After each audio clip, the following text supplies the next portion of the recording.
नमस्कार सगळ्यांना, जय महाराष्ट्र. तर बाहेर खूप थंडी वाढलेली आहे, त्याच्यामुळे मी आज ड्रायफ्रूटचे लाडू बनवायला घेतलेले आहे. तर इथे तुम्ही बघू शकता मी मखाना घेतलेला आहे, अक्रोड, पिस्ता.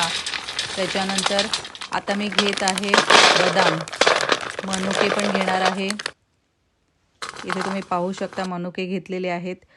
आणि आता मी घेत आहे वॉटरमेलन सीड्स, त्याच्यानंतर पंपकिन सीड्स आणि हे सनफ्लॉवर सीड्स देखील मी इथे ॲड केलेले आहेत. तुम्ही हे ऑप्शनल, तुम्हाला जे आवडतं ते ड्रायफ्रूट्स तुम्ही घेऊ शकता. काजू घेतलेले आहेत. आणि आता तुम्ही स्वीटनेससाठी इथे खजूर ॲड करू शकता. ज्यांना गूळ आवडतं ते गूळ देखील ॲड करू शकता.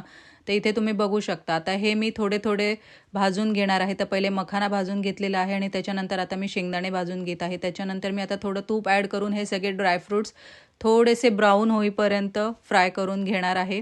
तर तुम्ही बघू शकता इथे सगळे ड्रायफ्रूट्स मी भाजून घेतलेले आहेत आणि ते नंतर मी मिक्सरमध्ये ॲड करणार आहे. आता तुम्ही बघू शकता इथे मी मनुके देखील तुपामध्ये भाजून घेतलेले आहेत.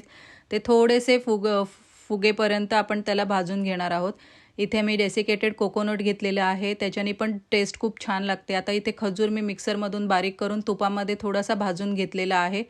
आणि आता तुम्ही पाहू शकता हे सगळे मी इन्ग्रेडियंट्स ॲड करून इथे लाडू वळायला घेतलेले आहेत. थोडंसं तूप देखील ॲड केलेलं आहे आणि इथे बघू शकता की खूप सुरेख असे हे लाडू बनवून तयार आहेत. तर तुम्ही देखील हे थंडीसाठी बनवून पहा. खूप पौष्टिक असे हे लाडू आहेत आणि शरीरासाठी, आपल्या हाडांसाठी खूप असे छान असे लाडू आहेत. तर आता तुम्ही या थंडीत हे बनवून पहा.